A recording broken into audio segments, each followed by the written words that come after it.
E aí, tá gostando dos relatos? Então o que você acha de deixar um like aí no vídeo, hein? Gosta dos relatos? Deixa o seu like, mesmo que seja nos cortes.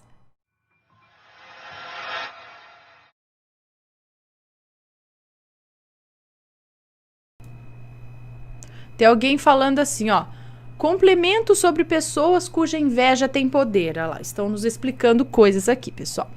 Boa noite, Ana. Estava assistindo o relato ao vivo agora e achei pertinente contar uma história que contam aqui na minha família.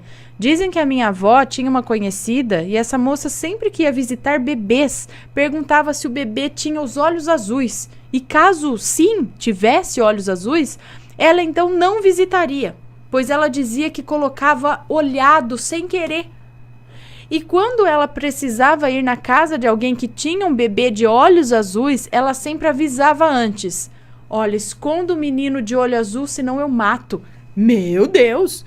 Essa frase é bem pesada, mas é o jeito que ela usava para avisar. Ou seja, ela não desejava o mal. Ela tinha esse poder sem querer e fazia o que podia para evitar de acontecer. Olha que louco, não falei? Então... E eu para garantir... Olha, eu tenho estima por você, mas por favor não venha. Gente, olha só. Esconde o menino de olho azul, senão eu mato. Mato sem querer, por dizer, eu ponho o olho... É como uma atração fatal, não é? Então, olho azul, uma criança de olho azul é algo que ela achava muito bonito, no mínimo, né? Que a hora que ela batia o olho, ela devia cobiçar. Não sei se é cobiçar, mas eu não sei, alguma coisa acontecia ali que enchia a criança de olho gordo. Que é isso? Alguém pode explicar? É a mesma coisa do lance da mocinha que foi pedir um mamão lá pra fazer doce na casa da avó da moça. Que a avó falou, pode entrar, pega o que você quiser. Ela falou, não, é melhor não, pega pra mim porque a minha mão não é boa pra isso. Eu tenho uma mão ruim. Aí a avó falou, não, isso é mentira, isso é bobagem, pode entrar e pegar. Aí ela falou, eu avisei. Entrou, pegou lá os 2, 3 mamão pra ela fazer um doce. No dia seguinte, o pé de mamão estava morto. Acabou. Caíram todos os frutos caíram e o pé estava morto. Um pé que fazia anos que já estava lá. Então a pessoa tem. E são pessoas que não que elas tenham maldade, né? Que nem ela, a forma que ela achou foi avisar. Que coisa. Alguém me explica isso.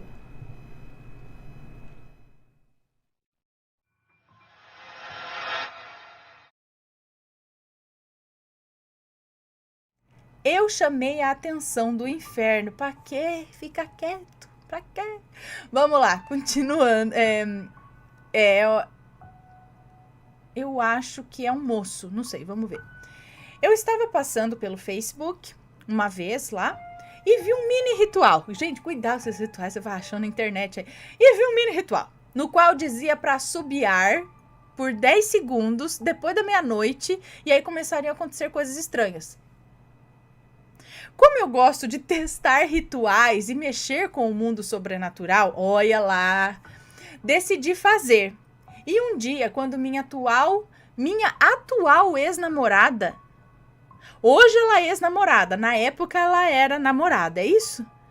Quando minha atual ex-namorada veio dormir na minha casa, nós ficamos acordados até meia-noite e eu decidi fazer o ritual.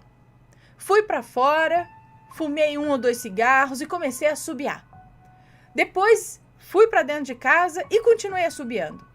Eu não poderia ter feito coisa pior. Vários espíritos começaram a rondar minha casa, mas gente, como assim? Fazendo barulhos, grunhindo e cochichando. Me procuraram como se eu fosse a coisa mais importante do mundo para eles. Porém, não contente com os resultados, continuei assobiando. Tipo, que venha mais, que venha mais. E novamente foi uma decisão errada. Eu não sei como, mas dessa vez alguns espíritos entraram na minha casa, porque estava chamando, né? Estava chamando, por isso eles entraram. Alguns espíritos entraram na minha casa e começaram a correr por ela. Me olhavam de canto de... Mas, gente, você viu assim o povo entrando? Me olhavam de canto de olho e eram terríveis. Tipo, eles entravam assim, ó. Eles eram altos, negros, com uma pele enrugada, olhos e boca brilhantes, cabelos desgrenhados e unhas enormes. Credo! Porém, algo havia mudado. Dessa vez, os espíritos fora da minha casa estavam trazendo um ar quente para casa, pois o dia estava meio frio. Aquele dia estava meio frio. O clima esquentou na janela do meu quarto. Era como se demônios estivessem do lado de fora me pedindo para assobiar mais. Falavam mais algumas coisas que não deu para entender. O ritual dizia que daria para sentir os cães do inferno cheirando os nossos corpos. Gente, para que alguém vai fazer um ritual desse para sentir isso? Ai, ai, ai. E para minha surpresa aconteceu. Eu os escutava rosnar nas minhas costas e o bafo quente dos focinhos tocava o meu pescoço, me esquentando. Depois disso, eu e minha ex-namorada decidimos dormir. Claro, porque se assim, os bichos estão lá, fungando seu pescoço, estão entrando pro seu quarto, agora vamos dormir? Dá boa noite, povo, agora eu cansei, vou dormir. Como assim? Decidimos dormir. Pois a situação havia saído do controle. Exato, e como que você dorme numa situação dessa, fi? Nós continuamos a escutar barulhos, sentir os cães infernais, ver os espíritos, porém nenhum deles chegou tão perto a ponto de nos machucar. Só ficaram ali rodeando a cama, dava pra dormir, porque eles não, né? Então ali só rodeando a cama, cafungando ali, boa noite, eu tô com cansado. Ixi, subiei muito. Gente, jura? No outro dia tava tudo bem. Todos os espíritos e os demônios haviam ido embora e por isso eu deixo um conselho no final do relato. Nunca subi por pelo menos 10 segundos depois da meia-noite. O inferno pode e vai te escutar. E não só escutar, mas ele vai atender o seu chamado. Eu acho que não é tão simples assim, né?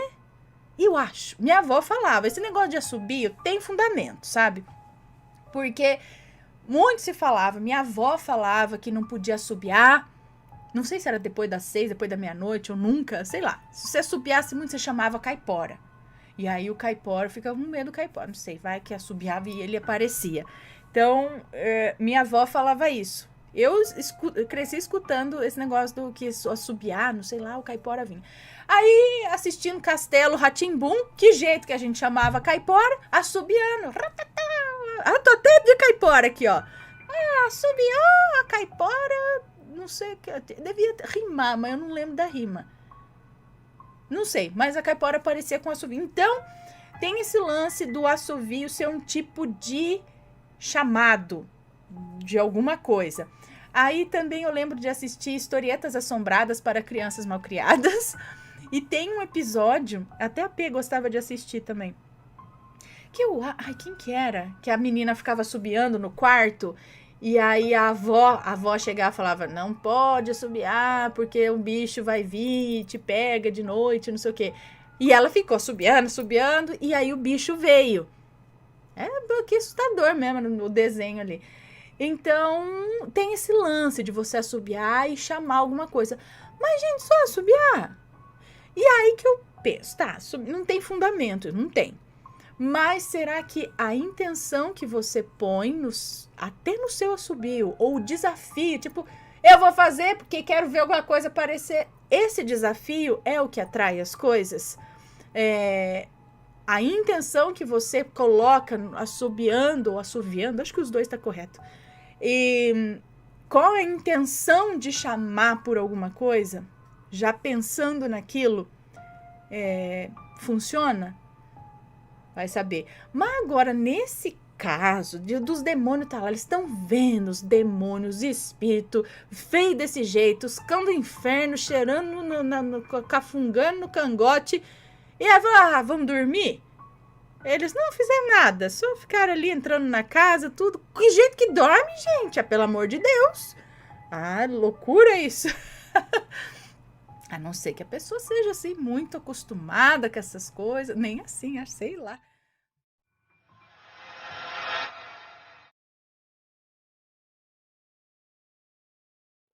O que é este daqui, ó? Homem misterioso. O homem misterioso do ônibus. Acho que é isso, né? Vamos lá. É uma moça que nos conta. Olá, Ana, sou a fulana, mas pode me chamar de fulana. Já enviei alguns relatos a você e espero ansiosamente pelo dia que você irá ler algum. O relato que irei contar aconteceu com a minha prima. Não se preocupe que os nomes de pessoas e de lugares que possam ter aí no texto já estarão trocados. Ok, obrigada. Chamarei a minha prima aqui de Rosa. Ela estudava na capital e viajava nos finais de semana para a cidade do interior, onde a mãe dela morava. Rosa sempre procurava pegar ônibus diurnos, pois a viagem para essa cidade, onde a minha tia, a mãe da Rosa, morava, durava mais ou menos umas 4h30. Mas teve uma sexta que, por ter se atrasado no caminho para a rodoviária, só conseguiu vaga para horários da noite. Como era recém-chegada na capital e não era muito de frequentar baladas, ela não tinha muito o que fazer ali no final de semana. Decidiu que iria para o interior, mesmo à noite, e comprou o bilhete para o ônibus das 8 da noite. Foi um alívio quando ela percebeu que não havia ninguém na poltrona ao seu lado. Quem nunca, né? Ai, não vai ninguém. Que não ia... Deixa eu ver aqui, que sempre tem uns pelinhos aqui que fica depois coçando meu nariz, o cabelo, não sei. Pronto. Então foi um alívio ver que não tinha ninguém sentado ao seu lado. Então ela podia se esticar nas duas poltronas e tirar uma boa de uma soneca. Esses ônibus que fazem essas viagens longas, eles fazem no mínimo 3 paradas para lanches e embarque e desembarque de passageiros na estrada ou em vilarejos que ficam ali pelo caminho. Em uma dessas paradas, a Rosa foi usar o banheiro da estação onde o ônibus parou, já que os banheiros de dentro do veículo são muito desconfortáveis. E quando ela voltou, ficou meio frustrada ao perceber que ao seu lado estava um rapaz sentado. Tentou disfarçar a insatisfação, deu um gentil boa noite, né? Que saco, tem alguém que vai atrapalhar o meu sono aqui do meu lado. Ai, boa noite. Deu boa noite ali ao companheiro de viagem e pediu que ele se afastasse um pouco, né? Afastasse as pernas um pouco para que ela pudesse passar, já que a poltrona dela era na janela e a dele no corredor. Ele gentilmente afastou as pernas e assim engataram um papo que durou quase que a viagem inteira. Rosa percebeu que o rapaz tinha um cheiro tão bom, um perfume tão intenso e gostoso, que ela por pouco não perguntou qual que era o perfume que ele estava usando. Só não o fez por considerar isso muito ousado, né? Para quem acabou de conhecer. Na última parada, a gata, ela unhou a porta pedindo para entrar, mas acabou de entrar, já tá saindo pela janela. Para que você quis entrar? Para sair pela janela? Bom, continuando aqui, então não perguntou qual era o perfume porque é muito ousado, né? Na última parada, antes de chegar no destino final, Rosa foi buscar um lanche e mais uma vez ir ao banheiro. Isso era já perto de meia-noite já. O seu acompanhante disse que iria aguardá-la ali mesmo, no ônibus. Mas qual foi a surpresa da Rosa quando retornou ao interior do ônibus e não viu o seu acompanhante? Mas ela imaginou que ele pudesse ter ido ao banheiro também, ou algo assim, ter ido comprar um lanche, já que lembrava dele ter mencionado que desceria no destino final, o mesmo que o dela. Então ele deveria ter descido para fazer alguma coisa. Quando percebeu que todas as pessoas que haviam descido já haviam retornado ao veículo, o motorista deu partida. A Rosa ainda pensou em avisar o motorista para esperar pelo rapaz que viajava ao seu lado, mas ela se calou. De repente, ele poderia estar no banheiro, né, dentro do ônibus. Alguns minutos se passaram e como ele não retornou, aí ela decidiu olhar no banheiro, vai que ele estivesse preso lá. E mais uma vez se surpreendeu por não ter ninguém dentro do banheiro. Ela deu uma olhada no ônibus todo, pois as luzes ainda estavam acesas e não o viu em lugar nenhum. Sem entender nada, ela decidiu perguntar a uma senhora que estava viajando na poltrona atrás da dela se ela não sabia para onde o tal rapaz tinha ido. E ela se arrepiou dos pés à cabeça quando a senhora lhe disse com convicção que não havia sentado ao lado de Rosa pessoa nenhuma durante toda a viagem. Minha prima até chegou a pensar que a senhora estava ali pregando uma peça.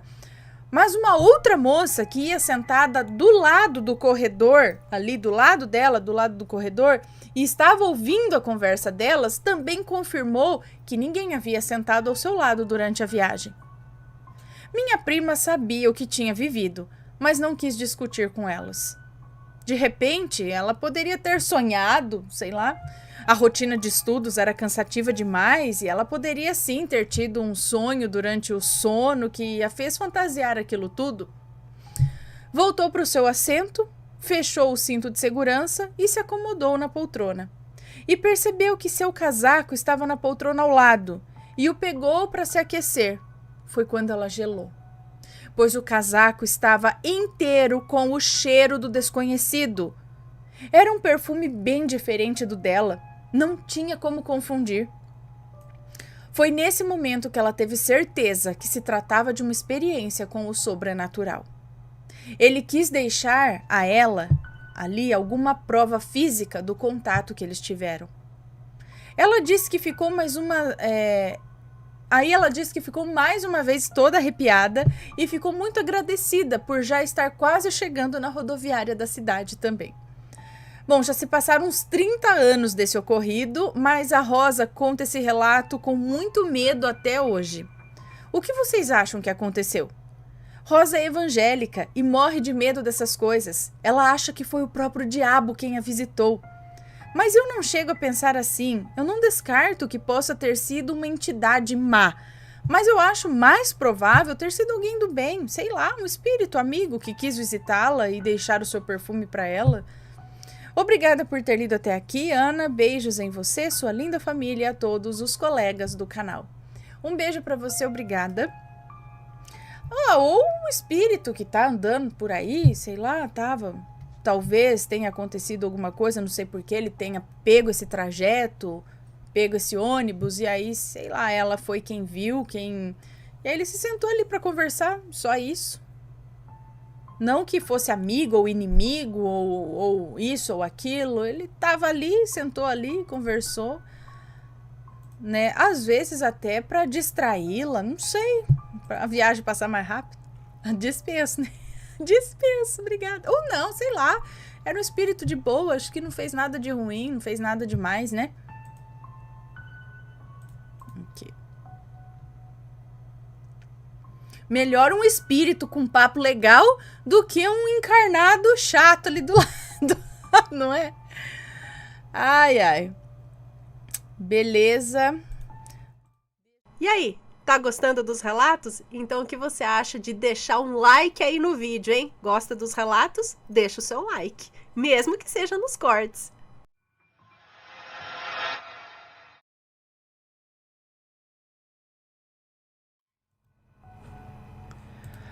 Ok, vamos ver mais um relato aqui, que é este daqui, o garotinho que me observava. Olá, Ana, Matheus e assombrados, me chamo fulana e trabalho como tanatopraxista há 3 anos. Sempre fui muito sensível ao mundo espiritual. Fui criada na doutrina espírita, meu pai era de mesa branca, hoje eu sou evangélica, porém as coisas que aqui irei relatar não se enquadra na minha religião. Acredito que é religião. Mas eu sinto cheiros, toques, presenças, vejo coisas. Pois é, sou assim desde criança. E ainda muito nova, tinha muitas experiências com o sobrenatural. E comecei a me interessar por esse mundo pós-morte. Então, por fim, resolvi trabalhar com isso e fazer da minha paixão o meu ganha-pão. Meu trabalho, que consiste em preparar o corpo para o velório, além de conservar o corpo, eu dou banho, faço barba, arrumo o cabelo, faço maquiagem. Eu amo o meu trabalho e faço tudo com muito carinho e respeito. Inclusive, hoje dou aulas para quem quer aprender a profissão. Um dia, o laboratório estava cheio de alunos empolgadíssimos. Era por volta das 2 horas da tarde de um dia quente de domingo.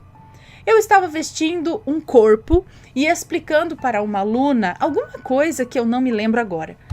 Quando pelo canto do olho eu vi um garotinho me observando. Ana do céu, eu estava tão concentrada com a aula que eu não pensei em outra coisa, senão que era uma criança que tinha entrado no laboratório e estava curiando por lá. Em um reflexo, virei a cabeça na direção dele e ele me olhou muito rápido e correu. Foi em uma fração de segundos, mas eu sei bem o que eu vi. Ele aparentava ter uns 6 anos. Era loirinho, com os cabelos cortados redondinhos, sabe? Do tipo que fica com franja grossa na testa. Sem pensar 2 vezes, corri atrás dele, afinal aquele não era um ambiente para uma criança. Ana e assombrados, tamanho foi meu susto quando saí da sala e não havia ninguém. Absolutamente ninguém. O pátio é enorme e com um único portão gigantesco que estava fechado. Esse portão é a única entrada e a única saída, sem falar que ele é de ferro e extremamente pesado. Enfim, não teria como uma criança tão pequena abrir o portão e fechá-lo sem eu ver, já que assim que ele correu, eu corri atrás dele. Nessa hora eu senti um arrepio atrás do pescoço e eu entendi o que tinha acontecido. Porém, havia cerca de 10 alunos que me esperavam para continuar a aula. Tentei me recompor com o coração pulando no peito e as pernas trêmulas. Entrei na sala, mas acho que eu não consegui disfarçar a minha cara. Uma colega que já me conhece bem, quando me viu, perguntou: "O que houve?" E eu, por ética e respeito aos alunos, respondi: "Nada, tá tudo bem." E dei um sorriso meio sem graça. Para minha surpresa, uma aluna que estava no canto da sala, bem longe de onde tudo aconteceu, virou para minha colega e falou em alto e bom som: "Foi o garotinho, né? Eu sei, eu vi ele antes de você, assim que eu cheguei aqui." Ana do céu, para não assustar os outros alunos, eu ri meio sem graça e falei: "Então, turma, por hoje é só, né? Vou liberar vocês para aproveitarem o resto do domingo." E fui saindo da sala com as pernas bamba. Depois desse dia, procurei saber com os funcionários mais antigos a respeito de algum garotinho, loirinho, e para minha surpresa, ele já era velho conhecido dos funcionários daquele prédio.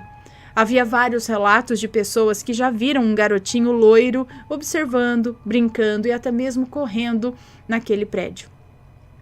Então, Ana, muito obrigada por ler o meu relato. Um grande beijo para você e a todos os assombrados. Não esqueçam de deixar o like e de dar aquela passadinha na loja assombrada. Até o próximo relato. Um beijo para você, obrigada. E eu fico com dó, gente. Por que o espírito da criança está ali ainda? Já é um velho conhecido? A criança não tem meio que um acesso mais rápido pro lado de lá, já que eles são puros, não sei por que eles ficam aqui tanto tempo. É criança mesmo ou é outra coisa que pegou a forma de uma criança para ficar por ali? Ninguém vem resgatar a criança, levar pro lado de lá, porque não é certo, não é bom, né, que eles fiquem zanzando pelo lado de cá. Como funciona? Me digam aí vocês que entendem mais. Peraí. Deixa eu ver aqui. Ok.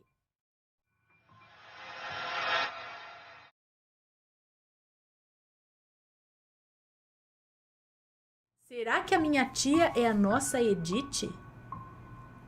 Família, meu Deus. Vamos lá. Oi, Ana, tudo bem? Meu nome é Fulaninha, tenho 19 anos e vou te contar um relato. Todos os nomes serão alterados. Para vocês terem uma noção, aqui é um terreno onde tem 4 casas. Para ir na casa de cima, tem que passar por dentro da minha casa. Com isso, não temos a mania de trancar a casa. Eu tenho uma bisavó que vou chamar de Rosa. Rosa estava muito doente e acabou falecendo entre janeiro e fevereiro desse ano de 2018. Ela morava em Minas Gerais e o enterro dela seria lá. A minha avó, meu vô, minha tia, com seu marido e filha, meus pais e irmãs foram para o enterro. Sendo assim, 3 casas do terreno onde moro estavam vazias. Só a casa da minha tia Edith estava com gente. Meus pais saíram de manhã e ela viu todos saindo. Isso às 7 ou 8 da manhã. E ela é do tipo de gente invejosa, fofoqueira e que adora ver a desgraça das pessoas? Então, ela esperou todos saírem para poder vir na minha casa. Eu estava no meu quarto e dava para ouvir perfeitamente o barulho do quintal e da rua. Então, ouvi o marido dela dizer: "Vai, mais rápido." Vai, mas vai rápido, falou pra ela. E ele bateu a porta do carro dele. Ana, ela nunca vem na minha casa, mesmo tendo festa. Então, ela subiu, ela sabia que não tinha ninguém em casa. Bateu 3 vezes, esmurrando a porta. Eu fiquei quieta pensando que a pessoa que estava batendo na porta fosse embora. Até que eu vi ela entrando e xingando. Eu levantei da cama e disse: Oi, tia, tudo bem? Precisa de alguma coisa? Ela, surpresa, achando que a casa estava vazia, fez uma cara de espantada. Ela estava com uma sacola de loja.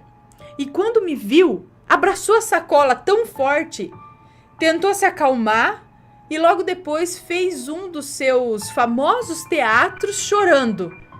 Eu perguntei o que estava acontecendo. Ela olhou para mim e não disse nada. Se virou de costas e saiu.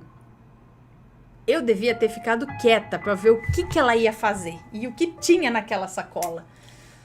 Eu achei muito estranho. Aí é que vem a parte sobrenatural. Dias depois, nós saímos todos de casa. E quando voltamos, tinha uma terra meio avermelhada pela casa toda. Mas parece que alguém colocou a terra. Tinha atrás do sofá, encostado na parede, atrás da estante da TV, no canto das portas dos quartos, no corredor. Eu me assustei e chamei meu pai. Ele é da Umbanda. Ele ficou meio desconfiado, mas não fizemos nada, só lavamos o chão de casa. Uma semana depois, meu pai teve um AVC. Ele diz que vê espíritos diariamente, mas essa foi a única vez que ele viu e sentiu espíritos fazendo mal para ele. Vou falar como ele me disse. Ele estava deitado na cama e sentiu que estava paralisado e sentia que várias mãos seguravam ele para que ele não se mexesse. Ele dizia que as pernas e os braços dele formigavam. Disse também que durou algumas horas, mais ou menos das 6 da manhã até 8 ou 9 da manhã. Ele foi se arrastando, metade do corpo dele não funcionava e ele não sentia. A minha mãe dormia. Quando acordou, ele estava no hospital. Eu estava trabalhando, por isso fiquei sabendo depois. Meu pai tinha uma empresa. A empresa dele faliu. Passamos muita dificuldade. Meu pai teve que vender as coisas dele para conseguir comida. Perdeu o carro que ele tinha comprado do marido dessa minha tia Edith. O marido da Edith estava sem trabalho e precisou vender o carro para o meu pai, porque naquele tempo ele estava com dinheiro. Então eles odeiam meu pai, mas só vendeu para o meu pai porque ele estava... Ah, entendi. Tá, o meu pai perdeu o carro que ele tinha comprado do marido da Edith.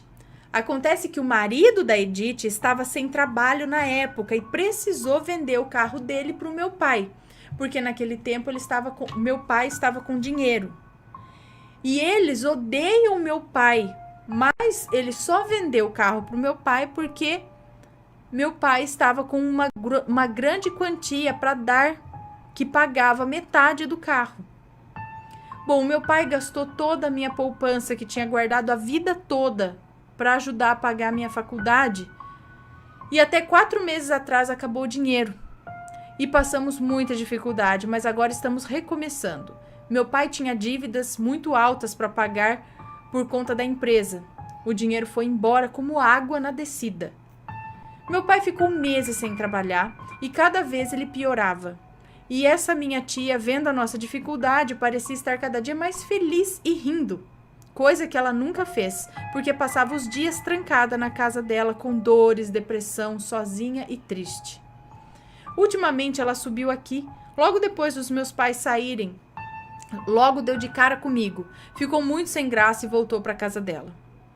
Será que ela que fez tudo isso de maldade pra gente? Eu acho que sim, mas só Deus sabe. Tudo que ela fez, ela vai pagar. A lei do retorno existe. Tenho outros relatos de terreiro do meu pai e pequenos acontecimentos que aconteceu na minha casa. E acho que vou mandar ainda hoje. Beijos para todos. Obrigada pelo seu relato. Opa!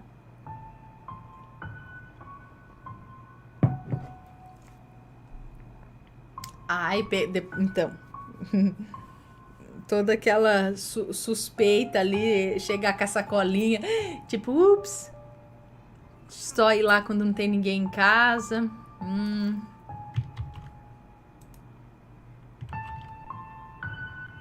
Deixa eu anotar.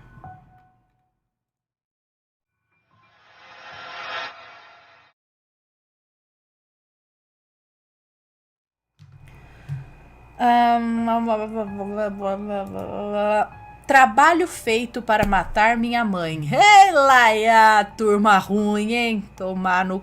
Ana, me chamo fulano... Não sei se é fulano ou fulana. Moro em Santa Catarina. Não tem nomes no relato, ele é um pouco longo. É nada, é médio. O que eu vou contar agora aconteceu com a minha mãe. Ela sempre foi muito sensível. Via, ouvia e sentia o sobrenatural. Eu apenas sentia. Minha casa sempre aconteceu coisas estranhas. Começou com barulhos vindos da cozinha, parecia que algo abria e fechava os armários, mexia nas gavetas, etc. Isso acabou virando uma coisa rotineira e até nos acostumamos com aquilo. Na época, minha mãe havia mandado fazer um quadro enorme com o seu retrato. Eu, particularmente, nunca gostei daquele quadro. Parecia que estava nos observando. Eu e meu irmão dormíamos com ela, pois tínhamos muito medo de dormir em nossos quartos. Detalhe, o quadro ficava no quarto dela. Desde então, os acontecimentos começaram a ficar cada vez mais estranhos. Coisas sumindo e aparecendo em lugares diferentes de onde foram deixados. Tínhamos alarme na casa e quando a gente ia dormir, minha mãe isolava somente o quarto onde a gente estava. E o alarme disparava sozinho do nada. Minha mãe sentia algo sentar na cama com ela. Teve uma vez que ela disse que entrou um cachorro preto no quarto dela e ficou cara a cara com ela, rosnando e se babando de bravo. Ela via um homem de preto com um chapéu também. Certa vez, ele estava parado na porta da cozinha, entre outras coisas mais.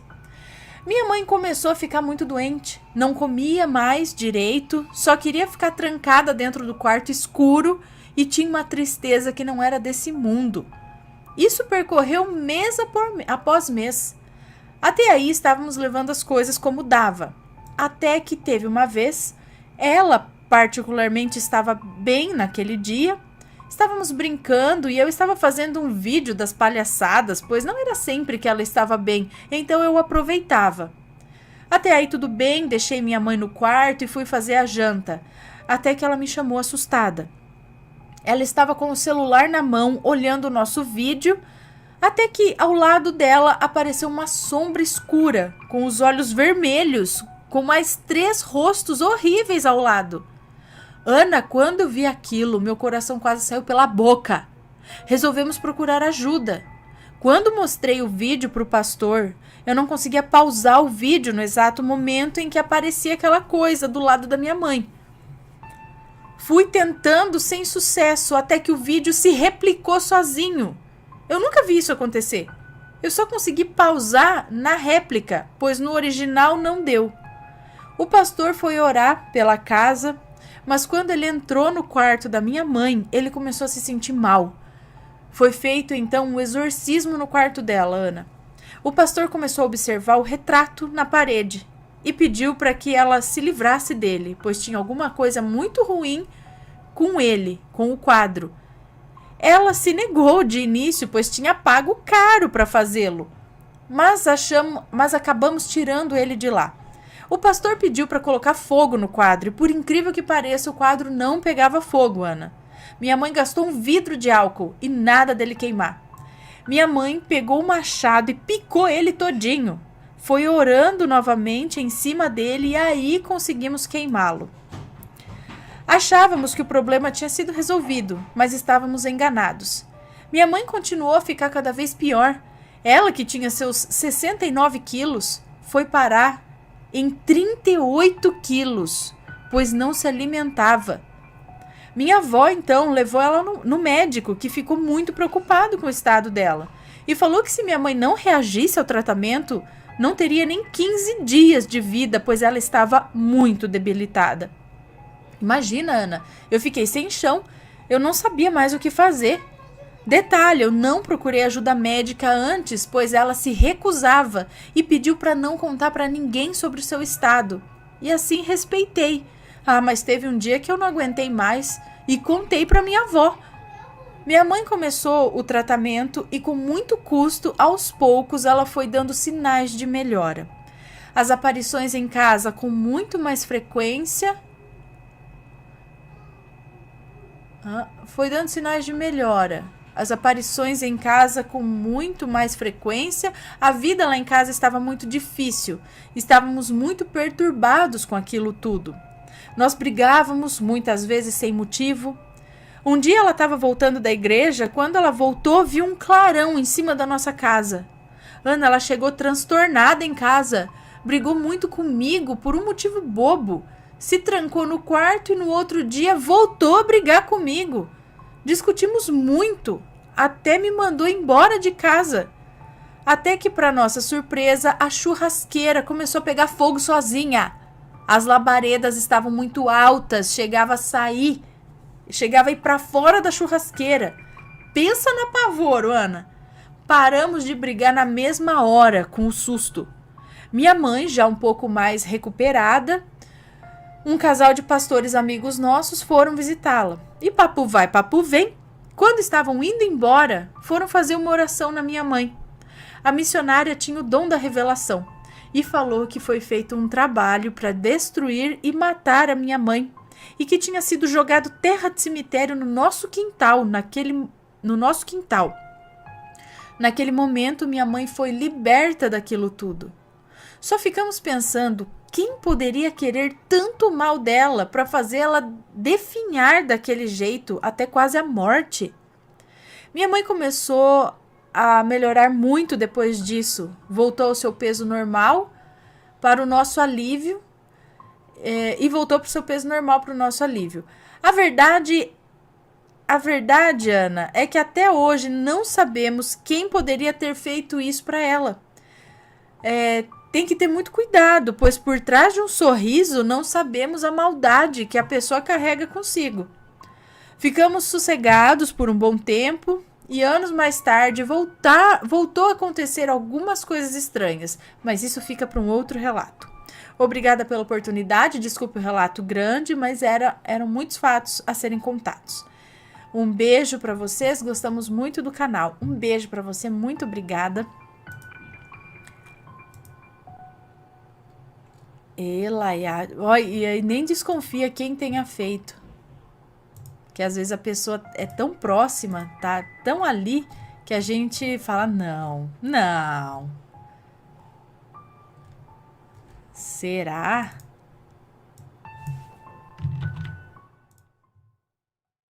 E aí, tá gostando dos relatos? Então o que você acha de deixar um like aí no vídeo, hein? Gosta dos relatos? Deixa o seu like, mesmo que seja nos cortes.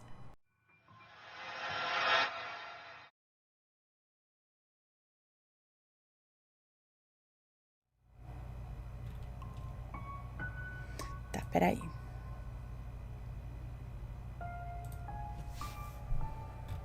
Vamos lá, esse aqui é médio. Medião. Vamos lá, será que vi o guia espiritual do meu ex-marido? Vamos ver. Olá, Ana e Assombrados, me chamo Fulana, moro no interior de Rondônia. Acompanho o canal há mais ou menos uns 2 anos e o canal se tornou minha companhia nos momentos de insônia. O relato que lhe escrevo aconteceu há 9 anos. Os nomes estão devidamente trocados. Obrigada. Para não haver confusão, vou iniciar contando como conheci meu ex-marido, que aqui darei o nome de Embuste. Isso mesmo, Embuste. Vamos lá. Eu sou uma pessoa sensitiva desde muito nova. Em 2011, eu frequentava um centro de umbanda e foi lá que conheci o Embuste. Por algum motivo, ele frequentava o local em busca de se livrar de atrasos em sua vida. Hoje vejo como castigo mesmo, sabe? E foi lá que o conheci. Não era atraso de vida, não. Era castigo na vida da pessoa. Bom, e foi lá que o conheci. Em uma festa de comemoração ao aniversário de um caboclo que a mãe de santo recebia. Bom, passou o tempo e já estávamos morando juntos e por alguns motivos bem desconfortáveis, eu parei de frequentar o centro de Umbanda. Não vale nem a pena relatar as coisas que aconteceram lá, pois sei que a religião não tem nada a ver com o caráter das pessoas. Bom, como falei, nós estávamos morando junto e logo em seguida eu fiquei grávida. O embuste encontrou outro centro de Umbanda, mas esse era localizado em um sítio e as sessões ocorriam apenas nos finais de semana. Ele dizia que lá ele se sentia bem e que o tratamento era bem diferente do outro centro. Quando eu estava com 7 meses de gestação, pedi para ir com ele e assim foi feito. Ele me levou ao local na sexta-feira. Conheci as pessoas que moravam lá, pois a mãe de santo morava no sítio e o barracão era em uma área de seu terreno. Deixo claro que eu fui muito bem tratada por todos, pela mãe de santo, pelo seu esposo, pelos netos e sua filha. Quando o embuste iniciou no centro passado, ele aprendeu a tocar tambor e todo o ritual para ser Ogã foi feito a ele. Ele aprendeu a tocar tambor e todo o ritual para ser Ogã foi feito a ele. Ele fez todo o ritual que é necessário fazer para se tornar Ogã, é isso? Nesse outro centro, ele decidiu que ia desenvolver sua mediunidade. Isso mesmo, ele queria receber o espírito. Eu achei meio estranho, mas eu não me meti. Ele nunca gostou de ouvir o que eu tinha para falar. Apenas terceiros. Eu não importava o que falar. Embuste mesmo. Então tá. Chegou o sábado à noite e eu estava na varanda da casa da mãe de santo, que aqui vou chamar de auxiliadora.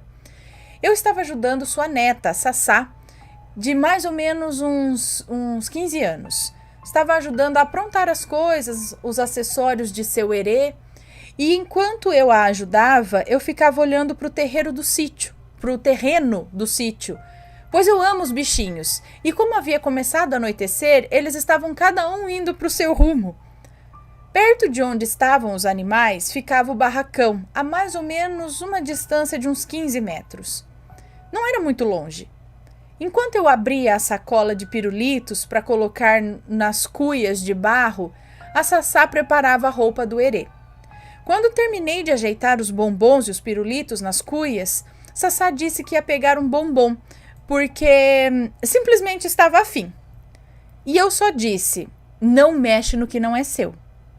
Ela não se importou muito com o que eu disse e comeu o bombom. Eu fiquei olhando para o barracão e nisso vi um senhor, de roupas brancas, pele clara, com as mãos para trás, entrando no barracão. Pelo porte físico, era um idoso. Pensei que fosse o avô da Sassá, marido da dona auxiliadora. E ainda falei, ô Sassá, não é o seu avô entrando lá no barracão?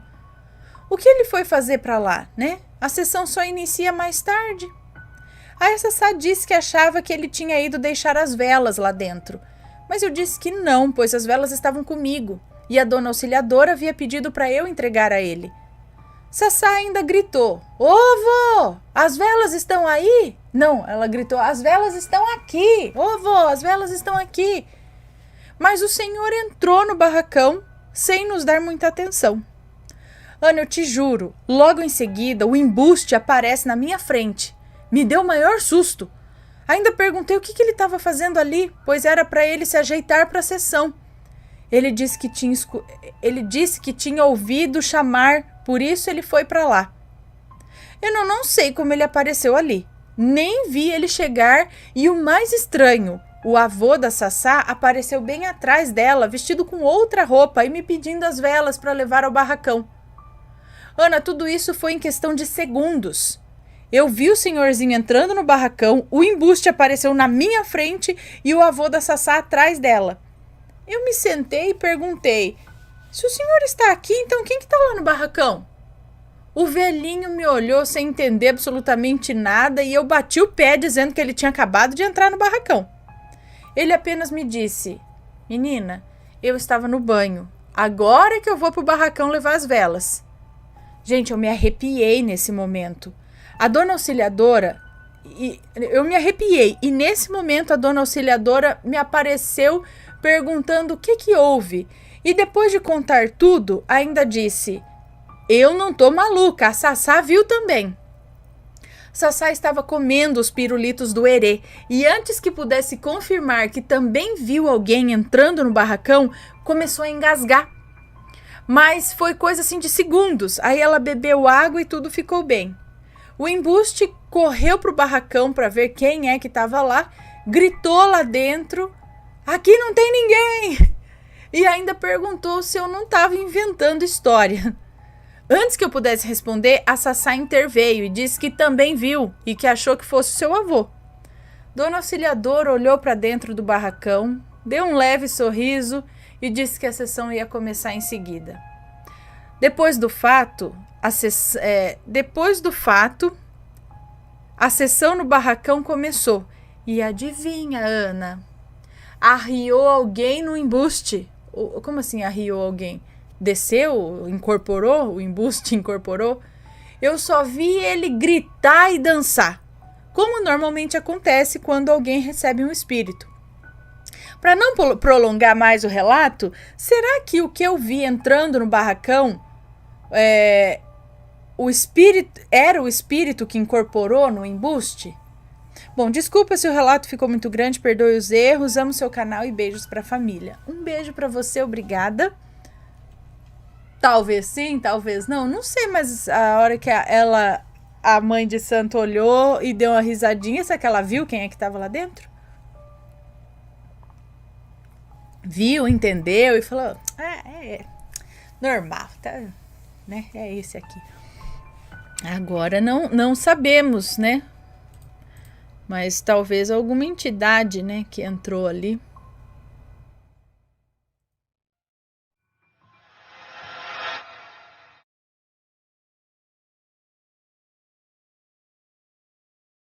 Vizinha maledite ou possuída?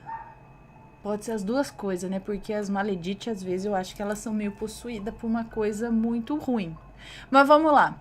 Olá, Ana, Matheus e assombrados. Esse é o meu segundo relato e ficarei grata se ler. Bom, hoje vim contar um relato sobre minha vizinha. E vou dividir esse relato em algumas partes e o relato não contém nomes, ok. E pergunto para vocês, assombrados, e para você, Ana. Ela é maledite? Ela tá possuída? Ou tem algum problema mental? Eu já acho que muitas maledites passam por essas possibilidades aí. Mas vamos lá, continuando. Parte 1. A vizinha. A casa da minha vizinha tem 2 casas no mesmo quintal, sendo uma no fundo e a outra na frente.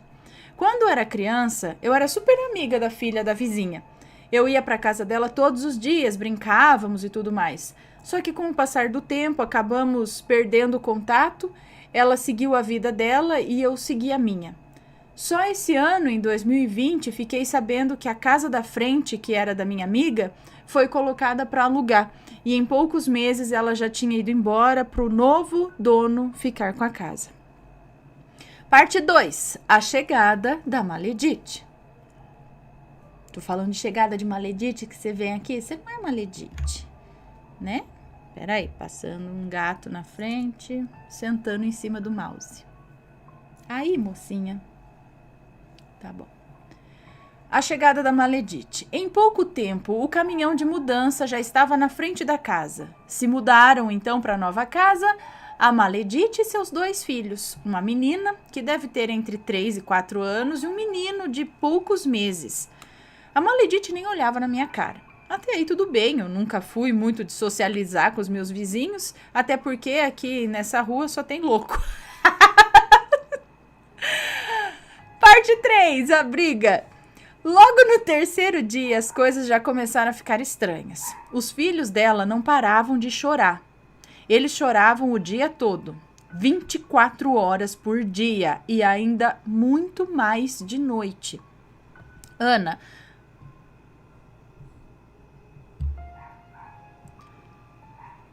você que tem filho, sabe? Eles choram mesmo. Tá. Eles choram mesmo. Às vezes é fome ou dor. E isso é normal em bebês. Mas os filhos da Maledite choravam muito. Tanto que dava para ouvir da minha casa. Era da manhã até a outra manhã, só chorando. Minha mãe, incomodada e angustiada com o choro das crianças, resolveu ir até lá e perguntar se a Maledite precisava de alguma coisa, se ela precisava de ajuda com as crianças. O portão estava aberto e minha mãe só deu uma abridinha assim e só abriu um pouquinho mais para falar com a Maledite. E ela surtou do nada. Tava fora de si. Começou a xingar minha mãe de vagabunda, mandando minha mãe sair da casa dela. Isso, eu, minha irmã e meu pai escutamos, pois a mulher gritava: sai da minha casa, sua vagabunda! É do portão pra fora! Gente, minha mãe assustada saiu de lá, mas as crianças continuaram a chorar. Sabe o que eu fazia? Chamava a polícia. Parte 4, a sexta. Uma semana depois daquilo, as crianças continuavam a chorar todos os dias. Chorava e chorava. Minha mãe, eu não sei como, conseguiu falar com o padrasto da Maledite. Olha, minha mãe já pode ser contratada como investigadora do FBI. E o padrasto dela disse que ela passava por necessidades e que o marido dela é separado. Então, provavelmente, as crianças choravam de fome. Minha mãe sempre foi muito humilde e com o coração bom, e ela resolveu ajudar a Maledite. Arrecadou cestas básicas, fraldas e roupas e foi junto com o pai da Maledite entregar as coisas para ela. Olha só, tá vendo a diferença do coração bom? Já foi lá, arrecadou e foi levar. Eu já ia chamar a polícia, já tô pensando, a mulher tá fazendo alguma coisa com essas crianças. E não sei, a polícia que descobre, porque eu tentei entrar lá, a mulher respondeu desse jeito, então... Né? Porque aí depois, se visse que constatasse que as crianças estão chorando de fome, aí sim a gente vai lá, faz, mas de primeira, assim, rápido, não sei o que ela tá fazendo com essas crianças, eu já ia, não sei, né? Bom, comportamento estranho, criança chorando todo dia, não tem mais ninguém lá dentro, a cabeça vai, enfim. Então ela arrecadou cestas básicas, fraldas e roupas e foi junto com o pai da Maledite, entregar as coisas para ela. Ela, a princípio, ficou meio apreensiva, mas acabou aceitando tudo e pediu desculpas à minha mãe. Até aí tudo parecia estar bem. Era o que eu achava. Parte 5, o tormento. Depois, nem precisava separar por partes, tá? Mas tudo bem. Depois da minha mãe dar as coisas para Maledite, ela começou a aparecer em casa pedindo outras coisas. Minha mãe sempre dava quando tinha. Nesse mesmo tempo, começamos a notar novas coisas no comportamento da vizinha.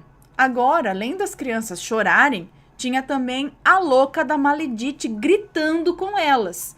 Ela falava, cala a boca, e xingava. E xingava muito os filhos. Lembrando que uma das filhas tinha 3 ou 4 anos e o outro tinha poucos meses. Ela gritava tanto que a rua inteira escutava. Tô falando, gente, polícia, conselho tutelar, eu não sei, mas não pode deixar as crianças nesse ambiente. Com essa mulher, não sei o que ela pode fazer, o que ela estava fazendo com as crianças. Criança chorando, assim, dependendo, mas tá vendo que tá estranha, a mulher gritando. Bom, às vezes ela não falava nada, mas as crianças ficavam chorando o dia inteiro, mesmo depois da cesta básica, ou seja, não era fome. Ou era, e ela não dava comida para as crianças, não sei, gente. Ah lá, agora sim, parte 6, a polícia. Algumas semanas depois disso, minha mãe tinha chamado um técnico para arrumar a internet aqui em casa. E ele deixou a escada no poste em frente à minha casa e entrou para ver alguma coisa. E qual não foi a nossa surpresa quando saímos para o quintal e nos deparamos com a polícia em cima da escada do técnico, olhando para nossa casa. Ele estava lá porque tinha recebido denúncias de maus tratos vindo das pessoas da minha rua. E, obviamente, minha mãe explicou... Ah, tá, entendi. Aí minha mãe explicou que não era na nossa casa, e sim na casa da vizinha. O policial, então, alertou o conselho tutelar, e as 2 viaturas ficaram rondando o nosso bairro, porque a Maledite não estava em casa. Mas com a justiça do Brasil, né? Como é fraquinha, só deixaram um número dizendo para ligar assim que eu vissem alguma coisa. Tá. Parte 7. Pedidos. A Maledite já estava ciente que a polícia estava vigiando ela e começou a pedir para minha mãe levá-la nos lugares. Minha mãe, é óbvio, inventava uma desculpa aqui e outra ali e não ia. Ela também já chegou a pedir para eu cuidar dos filhos dela enquanto ela ia fazer coisas importantes. Ana, dá para acreditar? De noite, a maluca da Maledite pede para eu entrar na casa dela sozinha para cuidar dos filhos dela. Chega a ser inacreditável, né? Ela pedia para eu ou para outros vizinhos tomarem conta dos filhos dela e quando não conseguia ninguém, ela pegava o carro e saía igual doida, dirigindo sabe-se lá para onde. E as crianças? Levava junto? Deixava sozinha em casa? Ai, gente. Parte 8. O fim da Maledite. Uma madrugada eu acordei e vi que todos da minha casa não paravam de falar. Eu logo já fui perguntando por que deles falarem tanto e eu queria dormir.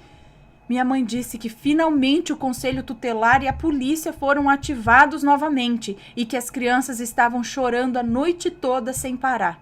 Ai, gente, imagina essas crianças. Nessa hora eu já nem senti mais sono, fiquei igual uma vizinha fofoqueira olhando o movimento da rua. E percebi que os outros vizinhos também estavam agitados, querendo saber o que ia acontecer. A polícia e o conselho chegaram, entraram na casa e a Maledite não estava lá. Mas as crianças sim. Isso mesmo, pessoal. Lembra que eu falei que as crianças choravam o dia inteiro? Então, a Maledite deixava elas sozinhas. Uma de 4 e uma de meses. Sozinhas em casa, com fome o dia todo. E ia pra rua usar droga. Sinceramente, com tantos gritos e choros, eu não sei o que de pior poderia acontecer se não tivessem chamado a polícia. Tô falando desde o primeiro dia eu já tinha chamado a polícia. Ah, tá vendo? A gente tenta ter coração bom, mas no fundo tem que fazer o quê? Não sabemos o que aconteceu com a Maledite. Ela ficou uma semana fora e voltou sem os filhos. Ela voltou totalmente alterada. Então tá explicado, não era possessão, não era droga. Ela voltou totalmente alterada, ela ria e chorava sozinha, batia as portas da casa, gritava de madrugada. De noite ela começava a gritar e falar com uma voz diferente, uma voz super grossa, e ouvíamos ela quebrar coisas de vidro. Ana, ninguém da minha casa passou a dormir, porque de madrugada a vizinha ria e batia na parede, fazendo a minha casa tremer, como se ela tivesse uma força sobrenatural. Ela ficava chorando e pedindo socorro. Minutos depois ela começava a rir com a voz grossa e ficava repetindo, não, não, não. Ela mora sozinha e fica gritando como se tivesse outra pessoa lá, como se tivesse possuída. Além disso, palavras começaram a aparecer pintadas no muro do vizinho do lado dela. E com mais frequência ela quebrava coisas de vidro e socava a parede. Ela ainda faz isso. Já enviaram ajuda médica e ela recusou. Eu nem vejo mais ela saindo na rua. E quando vejo, ela tá falando sozinha, como se tivesse alguém do lado dela. Os filhos dela eu nunca mais ouvi falar. Mas fico tranquila em saber que eles não estão na mão da Maledite. E tenho um recado para esses assombrados. Se verem ou ouvirem qualquer início de abuso e maus tratos, denunciem. É muito sério. Bom, Ana, esse foi o relato, espero que você tenha gostado. Beijos para a família. Beijo, muito obrigada. Amor condicional, porque não dá. Assim, o que acontece, né? Essa mulher provavelmente viciada, né? Aí é difícil dizer se ela tá em surto por conta de droga, dessas coisas, mas acredito eu que uma coisa puxa a outra.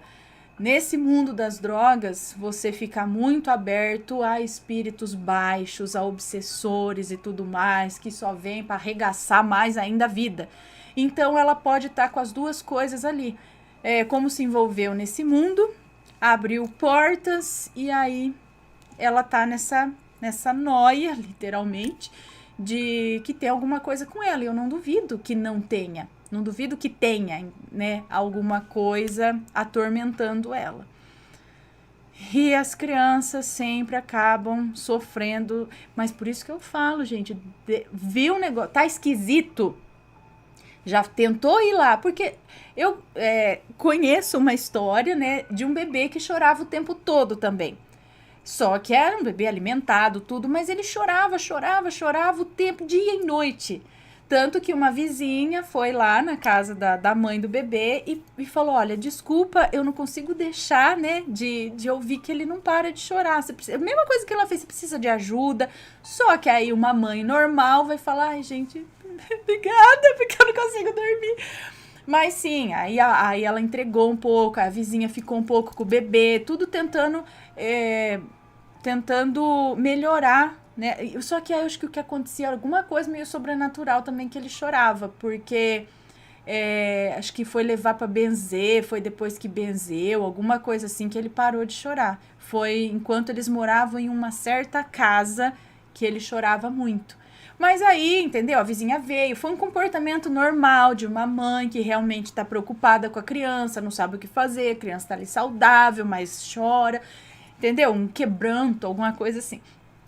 Mas aí já chega lá, tentando oferecer uma ajuda, a pessoa já responde daquele jeito. Peraí, essa mulher é esquisita. Ela tá sozinha com 2 crianças pequenas e as crianças não param de chorar.